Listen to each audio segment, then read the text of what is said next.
हाँ जी बेटा जी, अब आ रहा है जी क्वेश्चन नंबर 10 एनबीएफसीज पे। इसका पहला पार्ट परेशान कर सकता है अगर पेपर में आ जाता है तो। Write a short note on earning value equity share as per NBFC prudential norm RBI directions. कोई बाहर से नहीं है, मॉड्यूल में थ्योरी एनबीएफसीज की सुजेस्ट की जाती है कि पढ़ी जाए। इंपॉर्टेंट डेफिनेशंस में तीसरा है ये।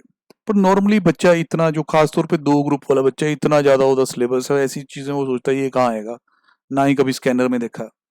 तो यहाँ इन्होंने जो लिखा हुआ है डिट्टो सेम टू सेम आपको यदि आंसर में मिलना है वहां से पढ़ लीजिए, एक ही बार में पढ़िया जाएगा।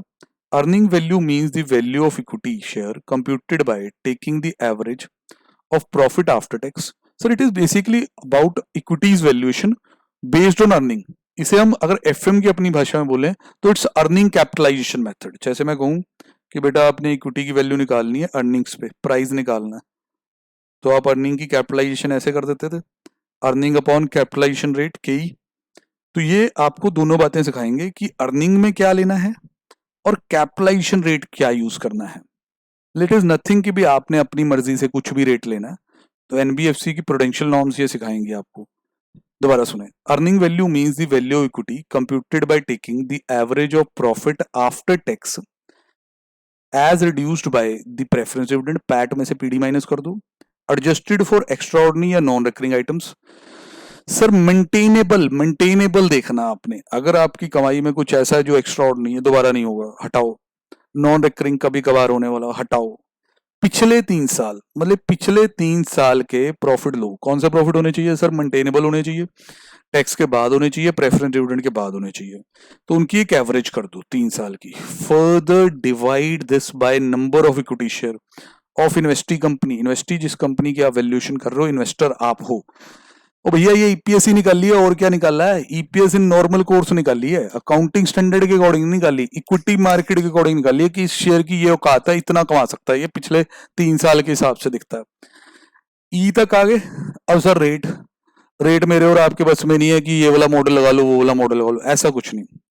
कहता अगर प्रीडोमिनेटली मैन्युफैक्चरिंग कंपनी है तो 8% पे कैपिटलाइज किया जाएगा। मतलब अगर ईपीएस उसकी आगे मान लो जी 80, तो 8% पे कैपिटलाइज होगा, 1000 रुपए वैल्यू बनेगी।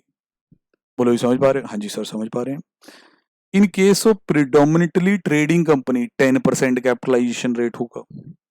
इन case of any other company including NBFCs 12% rate होगा।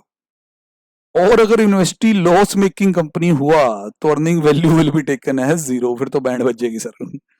समझे कि नहीं? तो उन्होंने ये डिस्प्यूट भी हल किया हो कि अगर आपकी ईपीएस नेगेटिव आ रही है तो भैया बस रहने दो, 0 वैल्यू है। तो ये सर एक यूनिक क्वेश्चन है, दिया सारा हुआ मॉड्यूल में, पर मैं मानता हूँ 100% मानता हूँ कि इन चीज़ों पे ध्यान नहीं जाता है। तो प्लीज़ बी केयरफुल कि अगर आप फाइनेंस एफएम इन चीज़ों में इंटरेस्ट लेते हो तो ये रिवीजन की भी जरूरत नहीं पड़ने वाली है आपको। सर क्या सिखाया उसने कि एवरेज प्रॉफिट्स के बेस पे ईपीएस निकालनी है। अब वो अर्निंग्स, वो प्रॉफिट्स कैसे होने चाहिए? एक तो आफ्टर टैक्स होने चाहिए, आफ्टर डिविडेंड होने चाहिए, उनमें extraordinary items, non recurring items, that thing should be ignored. 3 year के बेस पे ईपीएस निकाल लीजिए। ईपीएस आ गई, नेक्स्ट थिंग इज कैपिटलाइज किस रेट पे करेंगे। अगर मैन्युफैक्चरिंग कंपनी निकली तो 8%, अगर ट्रेडिंग कंसर्न हुई तो 10%, in case of any other companies including the NBFCs 12%, loss making company then it is 0। मैं तो कहता हूँ आज 5 नंबर में भाई, क्या माना है? ठीक है जी। देन उसके बाद जी आगे ये पूछता है कि भाई साहब आप अगला क्वेश्चन, सर ये तो हमने काफी किए मॉड्यूल में जितने भी थे और एक्स्ट्रा भी। कहता है जी आप एनबीएफसी कंपनी के ये एडवांस है उसकी ना प्रोविजन बना दो। तो सर रेट्स याद होने चाहिए, सीधा क्वेश्चन है। रेट लगाए हुए हैं, जो रेट आपके मॉड्यूल में पड़े हैं वो उसने चक्के लगा दिए। बैंकिंग वाले और ये वाले रेट मिक्सअप ना कर देना, कई लोग ऐसा कर देते हैं, उनका ये भी इधर उधर हो जाएगा। ठीक है सर जी। तो इस तरीके से आपकी प्रोविजन रिक्वायरमेंट आ जाएगी। तो ये क्वेश्चन जी एनबीएफसी पे यहाँ समाप्त होता है। अगला क्वेश्चन कंसोलिडेटेड फाइनेंशियल स्टेटमेंट अगली वीडियो में देखिएगा।